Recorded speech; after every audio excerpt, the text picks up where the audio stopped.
अस्सलाम वालेकुम dear students, हम पढ़ रहे हैं 9th केमिस्ट्री और अपनी इस वीडियो में हम कंटिन्यू करेंगे चैप्टर नंबर 8 जिसका नाम है केमिकल रिएक्टिविटी।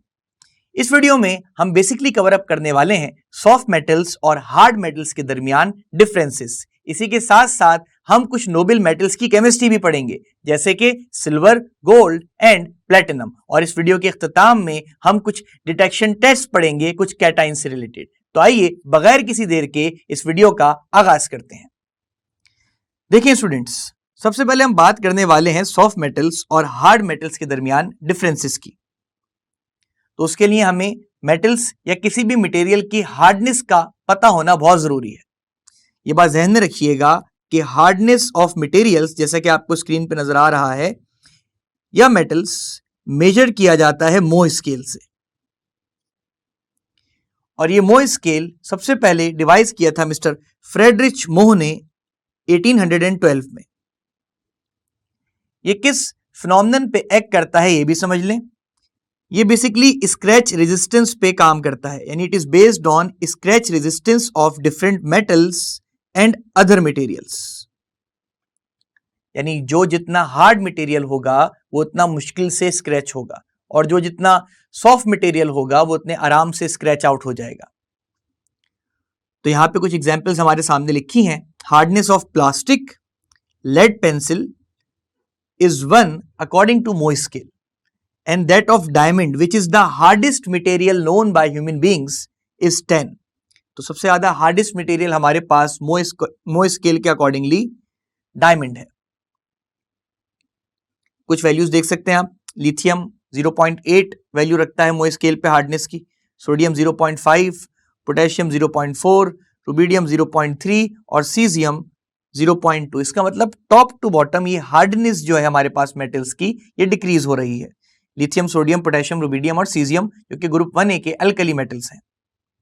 निकेल की हार्डनेस हमारे पास 4 है मोह स्केल पे, आयरन 4.5 है और टंगस्टन जिसे हम वुल्फ्रम भी कहते हैं इसकी वैल्यू 7.5 है। आइए कुछ थ्योरी भी देख लेते हैं सॉफ्ट मेटल्स और हार्ड मेटल्स से रिलेटेड। मेटल्स में भी सॉफ्ट और हार्ड, ये बात हम समझ चुके हैं। जिस तरह मटेरियल्स भी हमारे पास सॉफ्ट और हार्ड होते हैं, मेटल्स भी सॉफ्ट और हार्ड हो सकते हैं। The hardness of metal is the resistance of metal to be scratched. Definitely scratch resistance पे इन मेटल्स को कैटेगराइज किया गया है इनकी हार्डनेस और सॉफ्टनेस के मुताबिक। It is measured in Mohs scale. The metal which are scratched easily are called soft metals. हमने आपको ये बात बताई, जिस तरह मटेरियल्स आराम से स्क्रैच आउट हो जाते हैं उन्हें हम सॉफ्ट मटेरियल्स कहते हैं। इसी तरह ऐसे मेटल्स जो बगैर किसी रेजिस्टेंस के या कम रेजिस्टेंस के आसानी से स्क्रैच आउट हो जाएं वो आपके पास कहलाते हैं सॉफ्ट मेटल्स। इनकी एग्जांपल्स में आपके पास शामिल हैं एल्कली मेटल्स, ग्रुप 1A के मेंबर्स जहन में होने चाहिए आप सबके। Sodium, potassium, rubidium are soft metals. MCQs के लिए भी ये पॉइंट खासा इंपॉर्टेंट है। Metals which show strong resistance towards scratching are called hard metals। और बिल्कुल vice versa opposite on the contrary, ऐसे मेटल्स जो बहुत मुश्किल से स्क्रैच आउट होते हैं दे आर हार्ड मेटल्स। जैसे कि nickel, iron, tungsten are hard metals. हमारी कोर्स आउटलाइन में या हमारे कोर्स में ग्रुप 1A के मेटल और आयरन के दरमियान, ग्रुप 1A का मेटल सोडियम है और आयरन जो कि हमारे पास ग्रुप 8B का एक मेटल है, ट्रांजिशन मेटल की फैमिली में आता है और ग्रुप 8B के अंदर आयरन पाया जाता है। इनकी सॉफ्टनेस और हार्डनेस का कंपैरिजन किया गया है। यानी अल्कली मेटल में सोडियम को सॉफ्ट मेटल कंसीडर करते हुए इसके पॉइंट्स बताए गए हैं और आयरन को जो कि एक हार्ड मेटल होता है कंसीडर करते हुए इसके पॉइंट्स बताए गए हैं और इन दोनों के दरमियान डिफरेंसेस देखे गए हैं। आइए देखते हैं। तो ग्रुप 1A से जो कि एक सॉफ्ट मेटल है हमारे पास, सोडियम को कंसीडर किया गया है और ग्रुप 8B से आयरन को कंसीडर किया गया है। ग्रुप 1A के इस मेटल को मैं सॉफ्ट मेटल कंसीडर करता हूं, दैट इज सोडियम, और ग्रुप 8B के इस मेटल को मैं हार्ड मेटल कंसीडर कर रहा हूं जो कि होता भी है हार्ड ये सोडियम से। आइए इनके पॉइंट्स को देखते हैं और इनके दरमियान डिफरेंसेस भी देखते हैं और समझते हैं। सोडियम की बात हो रही है। It is a soft metal of group 1A, ये बात हम सबको पता है, हमने डिस्कस भी कर ली है। Whereas iron it is a hard metal of group 8B। Sodium है और हमें पता है कि ग्रुप 1A का मेंबर है, तो it has large atomic size. Group 1A के मेटल्स जो होते हैं, जो अल्कली मेटल्स होते हैं, अमूमन इनका जो एटॉमिक साइज होता है ये ग्रेटर होता है as compare to other elements present in the periodic table. और iron, it has smaller ionic radii. Mohs scale पे ये एमसीक्यू के लिए पॉइंट खासा इंपॉर्टेंट है। जो आपके पास सोडियम की वैल्यू होती है हार्डनेस की, जो कि इसकी सॉफ्टनेस बेसिकली रिप्रेजेंट कर रही है, वो 0.5 है, जबकि हमारे पास आयरन की वैल्यू है 4.5 मोइ स्केल पे, यानी जो इसकी हार्डनेस को शो कर रहा है as compare to sodium. It has weak metallic bonding, so it is a soft metal. एक और बात भी है कि हमारे पास जो सॉफ्ट मेटल्स होते हैं उनके अंदर जो है वो मेटेलिक बॉन्डिंग यानी electrostatic forces between the nuclei, metallic nuclei and electrons बहुत वीक होते हैं जब ये सॉफ्ट मेटल्स होते हैं as compare to strong hard metals, जिनमें आपके पास मेटेलिक बॉन्डिंग खासी स्ट्रॉन्ग होती है। आपको ये सेंटेंस लिखा हुआ भी नजर आ रहा है, it has strong metallic bonding, यानी आयरन की बात हो रही है, सो इट इज हार्ड मेटल।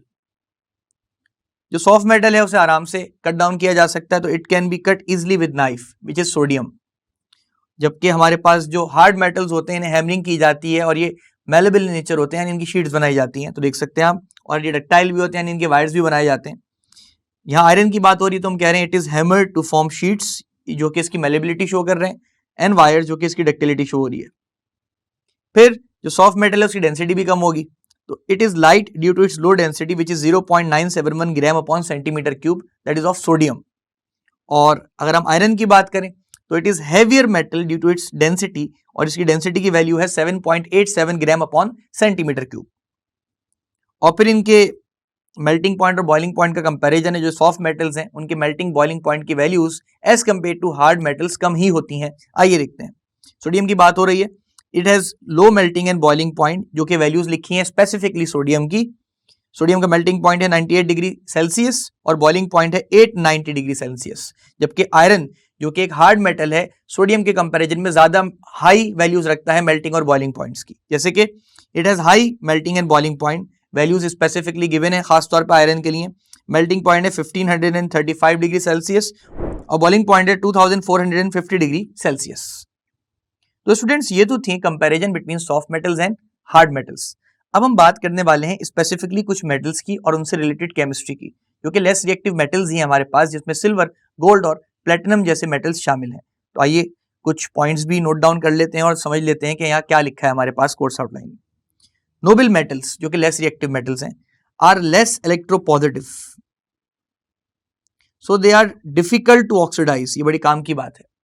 अमूमन जो मेटल्स हैं वो आराम से ऑक्सीडाइज हो जाते हैं और मेटेलिक ऑक्साइड्स बनाते हैं, जबकि जो नोबल मेटल्स हैं, नोबल मेटल्स कहा ही यूं जाता है कि लेस इलेक्ट्रोपॉजिटिव होते हैं, लेस रिएक्टिव होते हैं as compare to active metals of group 1A and 2A, और ये आराम से ऑक्सीडाइज नहीं होते और आराम से फौरन से मेटेलिक ऑक्साइड्स नहीं बनाते। Therefore, they show no reaction with atmospheric gases, ये बहुत अच्छी बात भी है, and resist corrosion, और corrosion के अमल को भी अपोज करते हैं। This helps noble metals to maintain their appearance, so noble metals like silver, gold, platinum are used to make ornaments. ज्यादातर जो डेकोरेटिव पर्पस के लिए हमारे पास चीजें होती हैं वो बनाने के लिए भी इस्तेमाल किए जाते हैं। कुछ और काम की बातें, ऐसे मेटल्स जिन पे आराम से ऑक्सीडेशन नहीं होती, जो आराम से ऑक्सीडाइज नहीं होते, वो आपस में मेटालिक बॉन्डिंग के थ्रू लिंक भी हो सकते हैं। यहाँ स्पेस की बात की गई है, एक बड़े अच्छे फैक्ट की बात की गई है, आइए समझते हैं। Two pieces of pure uncoated metals, जिन पे कोटिंग वगैरह मौजूद नहीं है, सिर्फ प्योर फॉर्म में मेटल्स मौजूद हैं, परमानेंटली स्टक टुगेदर, जुड़ सकते हैं आपस में in space, because there is no oxygen in space, जो कि इन्हें ऑक्सीडाइज नहीं कर सकती, and hence no oxidation reaction occurs. तो मेटेलिक ऑक्साइड की लेयर ही नहीं आएगी किसी मेटल पे, और जब दोनों मेटल्स अनकोटेड रहेंगे तो वो मेटेलिक बॉन्डिंग की वजह से आपस में ज्वाइन हो सकते हैं, स्टक हो सकते हैं। The oxidised layer on metals serves as a barrier and prevent adherence of metals. Definitely ये जो मेटेलिक ऑक्साइड की लेयर्स बन जाएगी अगर मेटल्स के ऊपर, तो ये आपस के इंटरेक्शन को रोकेगी और एज अ बैरियर एक्ट करेगी और इनकी आपस की एडेसिव फोर्सेस को रिड्यूस कर देगी। और अगर ये मेटेलिक ऑक्साइड की लेयर नहीं होगी और मेटल्स अनकोटेड होंगे तो ये अट्रैक्शन स्ट्रांग हो जाएगी, यानी इनकी आपस की एडेसिव फोर्सेस स्ट्रांग हो जाएंगी। आइए स्टूडेंट्स अब देखते हैं कुछ नोबल मेटल्स से रिलेटेड केमिस्ट्री को, जिसमें सबसे पहले हम बात करेंगे सिल्वर की, देन गोल्ड और फिर platinum. It is widely used in society, ये बात हम सबको पता है, सिल्वर बहुत ज्यादा इस्तेमाल किया जाता है हमारी सोसाइटी में।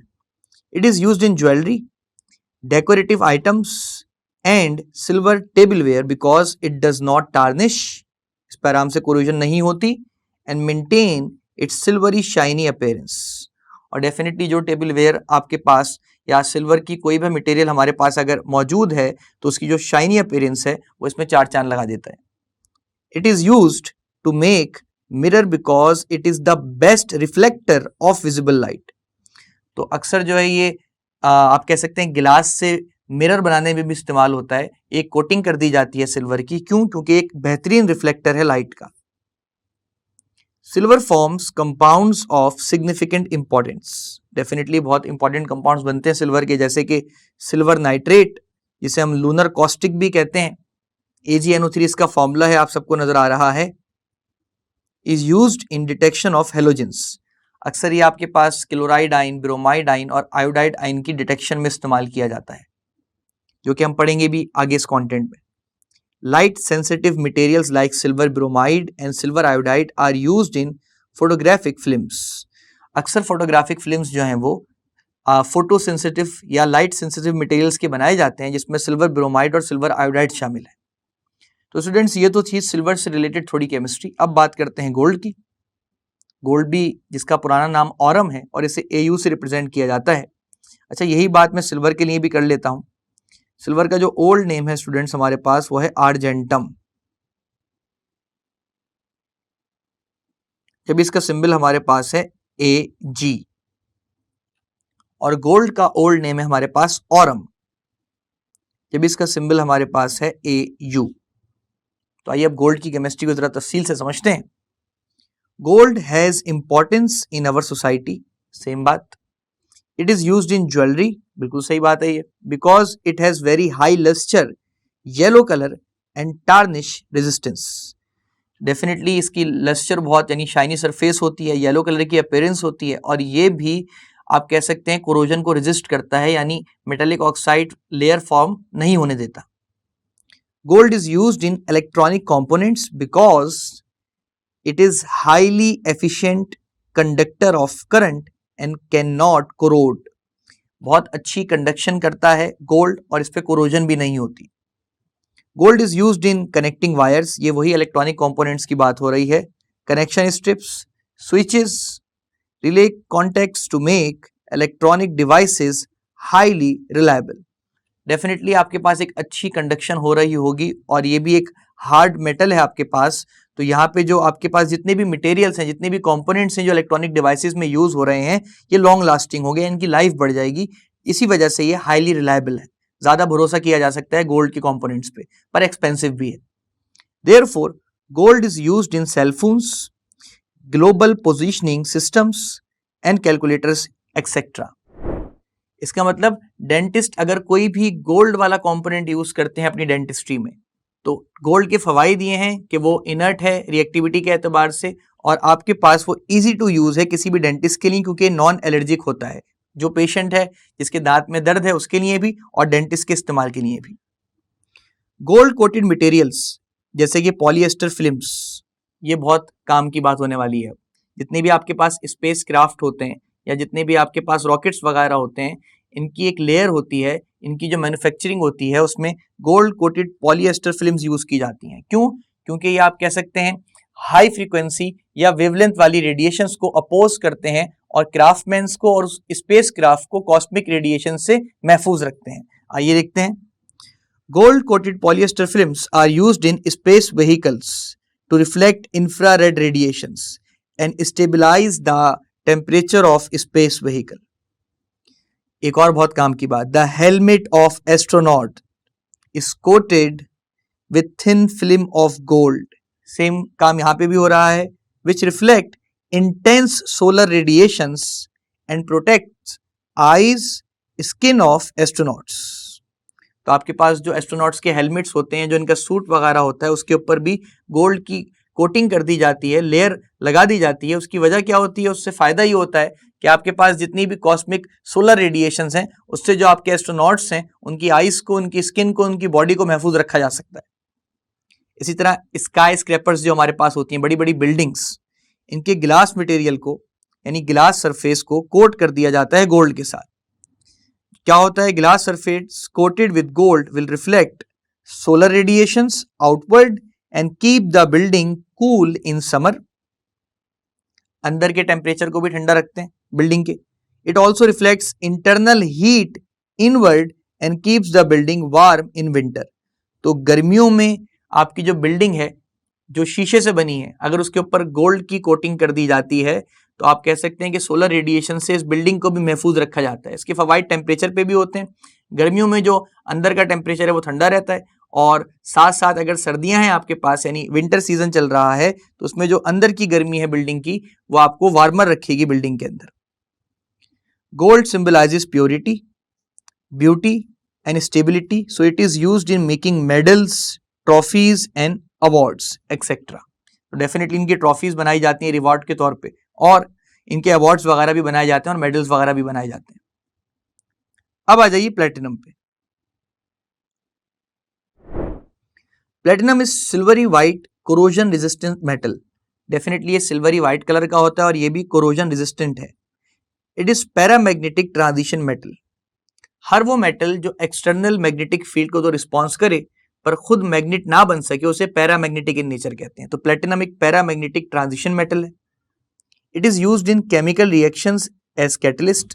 तो प्लेटिनम को अक्सर जो है वो केमिकल रिएक्शन में एज अ कैटलिस्ट यानी एक ऐसी केमिकल रिएजेंट के तौर पे इस्तेमाल किया जाता है जो स्पीड ऑफ रिएक्शन को फास्ट कर देता है या स्लो कर देता है। कैटलिस्ट की डेफिनेशन भी यहाँ साथ साथ देख लेते हैं। Catalyst is a type of chemical substance. Catalyst is a type of chemical substance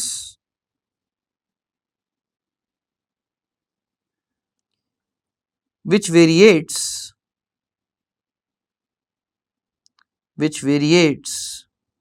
यानी तब्दील करता है the speed of reaction, which varies the speed of a chemical reaction without being consumed itself, अपने आप को बगैर रिएक्शन में consume करे। Without being consume itself in a chemical reaction. तो एक ऐसा केमिकल सब्सटेंस, ऐसा केमिकल रिएजेंट जो कि किसी भी रिएक्शन की रफ्तार को तब्दील कर दे और अपने आप को उस रिएक्शन में कंज्यूम ना करे, वो आपके पास कहलाता है कैटलिस्ट। तो प्लेटिनम को एज अ कैटलिस्ट भी इस्तेमाल किया जाता है। तो इसकी एक एग्जांपल भी यहाँ लिखी है, एप्लीकेशन भी लिखी है। It is used as a catalytic converter. अक्सर आपने इको फ्रेंडली कार्ड्स देखी होंगी, उसमें हमारे पास एक कैटालाइटिक कन्वर्टर होता है। उसका काम क्या होता है? It helps the complete combustion of hydrocarbon fuel. जो भी फ्यूल आप यूज कर रहे हैं उसको कंप्लीटली एनर्जी में कन्वर्ट करता है गाड़ी को चलाने में। And reduces the emission of air pollutants, जो कि एयर कंटेमिनेंट्स हैं आपके पास, जो कि हवा को नुकसान पहुंचाते हैं, जिसमें कई मेटेलिक ऑक्साइड्स भी शामिल हैं या आपके पास मल्टीपल केमिकल रिएजेंट शामिल हैं। ये उनकी आप कह सकते हैं इमिशन को जो है वो रिड्यूस करता है। Price of precious metal is fixed, यानी यहाँ बात हो रही है प्लेटिनम की। Price of platinum metal is fixed according to its weight. Its density is more than gold, so it is more expensive than gold. आइए अब एक अनोखे मेटल की बात भी करते हैं, और वो है हमारे पास मर्क्यूरी। और हम आपको ये बात बार बार बता चुके हैं कि मर्क्यूरी हमारे पास एक ऐसा मेटल है जो लिक्विड स्टेट में एग्जिस्ट करता है। Mercury is the only metal found in liquid state. ये बात हम पढ़ के थक चुके हैं। मर्क्यूरी का पुराना नाम है हाइड्रागायरम। हाइड्रागायरम इसका सिंबल होता है Hg। It belongs to 6th period and group 2b of modern periodic table. ये मॉडर्न पीरियोडिक टेबल में छठे पीरियड में और 2b ग्रुप में पाया जाता है, ट्रांजिशन मेटल्स का पार्ट है। It has lowest melting point among all metals, क्योंकि लिक्विड स्टेट में एग्जिस्ट कर रहा है। It form alloys with other metals which are known as amalgam. ये बात भी हम पढ़ चुके हैं, समझ चुके हैं कि जो मर्क्यूरी के एलॉयज हैं अमलगम कहलाते हैं। फॉर एग्जाम्पल टिन अमलगम, इसमें टिन पाया जाता है, is an alloy of tin and mercury, यानी Sn और Hg। टिन का पुराना नाम है स्टेनम, तो उसे Sn से रिप्रेजेंट करते हैं। Its alloy with silver and tin is used as dental filling. Mercury is used in thermometers and barometers. Gaseous mercury is used in street light and fluorescence lamps. तो students, हमने अभी कमोबेश 4 metal से related chemistry को समझा, जिसमें आपके पास silver, gold, platinum और मर्क्यूरी शामिल हैं। पर अभी कुछ मेटल्स के कैटाइन से रिलेटेड डिटेक्शन को समझना बाकी है। आइए देखते हैं। तो हमारी कोर्स आउटलाइन में, यानी हमारे कोर्स में, जिंक आइन आपको नजर आ रहा होगा, मैग्नीशियम आइन, अमोनियम आइन, ये कैटाइंस हैं। यहाँ मेटालिक फॉर्मेशन नहीं है पर ये कैटाइन है। कैल्शियम आइन और बेरियम आइन की आइडेंटिफिकेशन से रिलेटेड कुछ टेस्ट बताए गए हैं। आइए देखते हैं। सबसे पहले हम बात कर रहे हैं जिंक के टेस्ट की। अगर हमने किसी टेस्ट ट्यूब में या किसी सॉल्ट में जिंक आइन को डिटेक्ट करना है तो उसके लिए हमें सॉल्ट सोल्यूशन लेना होगा, यानी किसी भी टेस्ट ट्यूब में जिंक से रिलेटेड सॉल्ट सोल्यूशन लेना होगा और उसमें ऐड करना होगा अमोनियम हाइड्रोक्साइड को, NH4OH को। तो ऑब्जर्वेशन क्या होगी, हमें ऑब्जर्व होगा कि व्हाइट प्रेसिपिटेट्स नजर आएंगे, हमें व्हाइट इनसॉल्युबल पार्टिकल्स हमें नजर आएंगे उस टेस्ट ट्यूब में। तो इसका मतलब रिजल्ट ये होगा कि जिंक आइन इसमें मौजूद हो सकता है। तो इस टेस्ट को मजीद कंफर्म करने के लिए उन व्हाइट प्रेसिपिटेट्स में, यानी जो हमारे पास जिंक से रिलेटेड कोई भी सॉल्ट मौजूद था, उसमें हमने अमोनियम हाइड्रोक्साइड का सोल्यूशन ऐड किया तो हमारे पास व्हाइट प्रेसिपिटेट्स आ गए। अब उन व्हाइट प्रेसिपिटेट्स में हम एक्सेस ऑफ अमोनियम हाइड्रोक्साइड, यानी और मिकदार में डालेंगे अमोनियम हाइड्रोक्साइड या सोडियम हाइड्रोक्साइड। तो होगा क्या, वो व्हाइट पीपीटी डिसॉल्व हो जाएंगे और एक क्लियर सोल्यूशन आ जाएगा, बिल्कुल पानी की तरह। तो इसका मतलब जिंक आइन यहां मौजूद थे। तो ये एक केमिकल टेस्ट है for the identification, for the detection of zinc ions. इसी तरह बात करते हैं मैग्नीशियम आइंस की। मैग्नीशियम आइंस की अगर डिटेक्शन करनी है तो डेफिनेटली हमें सॉल्ट सोल्यूशन लेना होगा। उसमें या तो ऐड कर दें NaOH या फिर अमोनियम हाइड्रोक्साइड, यानी या तो सोडियम हाइड्रोक्साइड ऐड कर दें या अमोनियम हाइड्रोक्साइड ऐड कर दें। यहां पे भी आपके पास आ जाएंगे व्हाइट प्रेसिपिटेट्स। अब फिक्र की बात यह है कि व्हाइट प्रेसिपिटेट्स किसी और कैटाइन के तो नहीं है, तो हम इसको चेक करने के लिए इसकी CT करेंगे, यानी इसकी कंफर्मेशन टेस्ट करेंगे और उन व्हाइट प्रेसिपिटेट्स में हम ऐड करेंगे या तो मजीद NaOH या फिर अमोनियम हाइड्रोक्साइड। तो वो जो एक्सेस ऑफ सोडियम हाइड्रोक्साइड और अमोनियम हाइड्रोक्साइड हम इन व्हाइट प्रेसिपिटेट्स में ऐड करेंगे तो इसकी वजह से हमारे पास जो व्हाइट प्रेसिपिटेट्स हैं वो इनसॉल्युबल रहेंगे एक्सेस ऑफ NaOH में या फिर अमोनियम हाइड्रोक्साइड में। इसका मतलब हमारे पास मैग्नीशियम आइंस मौजूद हैं। स्टूडेंट्स, अगर आप गौर करें तो आपको फर्क पता लगेगा कि जिंक आइंस की डिटेक्शन में भी हम अमोनियम हाइड्रोक्साइड ऐड कर रहे थे और व्हाइट प्रेसिपिटेट्स आ रहे थे, और मैग्नीशियम आइंस की डिटेक्शन में भी हमने अमोनियम हाइड्रोक्साइड या सोडियम हाइड्रोक्साइड का जो भी सोल्यूशन ऐड किया तो उससे भी व्हाइट प्रेसिपिटेट्स आ रहे थे। अब सवाल ये पैदा होता है कि व्हाइट प्रेसिपिटेट्स जिंक के हैं या मैग्नीशियम के हैं, क्योंकि कैटाइन का इतना बारीक लेवल हमें अपनी जाहिरी आंखों से दिखाई तो नहीं दे रहा होगा कि मैग्नीशियम आइन मौजूद है या फिर आपके पास जो है वो जिंक आइन मौजूद है।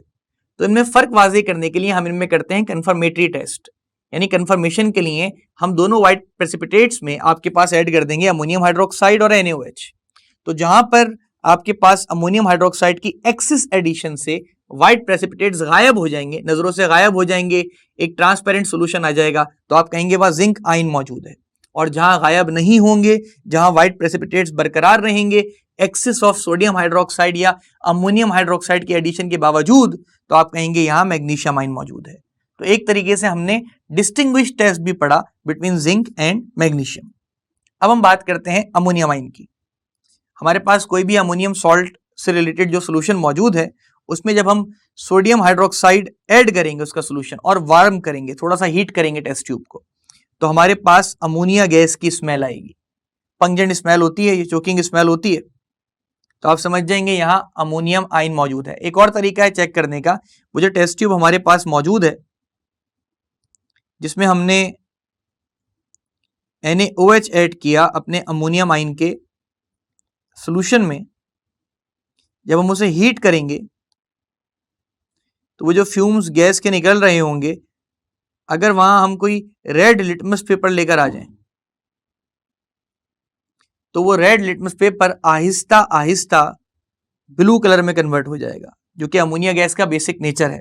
तो आप इससे भी अंदाजा लगा सकते हैं कि यहाँ पे अमोनिया गैस निकल रही है। वैसे उसकी स्मेल ही बता देगी कि ये अमोनिया गैस यहाँ पे रिलीज हो रही है। अब बात करते हैं एक और कैटाइन की, दो और कैटाइन की, जिसमें कैल्शियम आइंस और बेरियम आइंस शामिल हैं।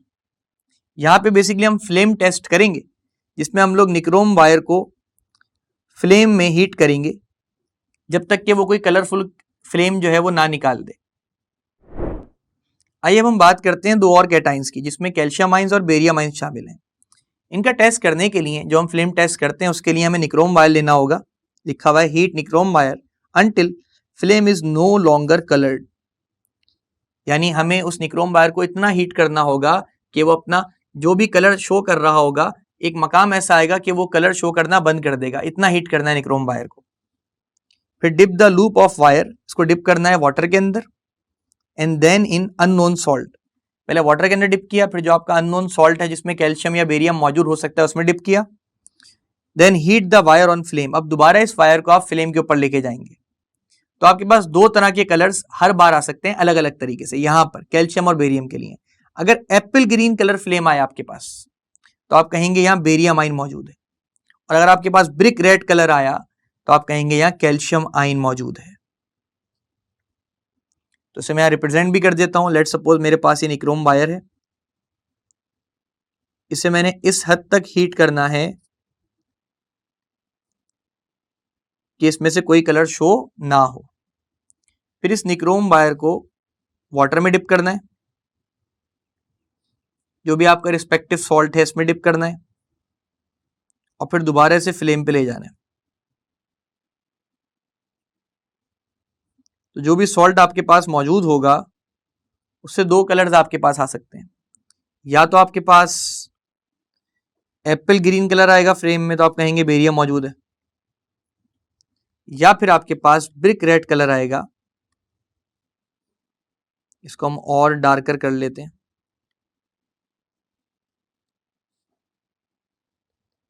थोड़ा ब्राउन है लेकिन यहां से ब्रिक रेड कंसिडर कर लें, तो आप कहेंगे आपके पास कैल्शियम आयन मौजूद है।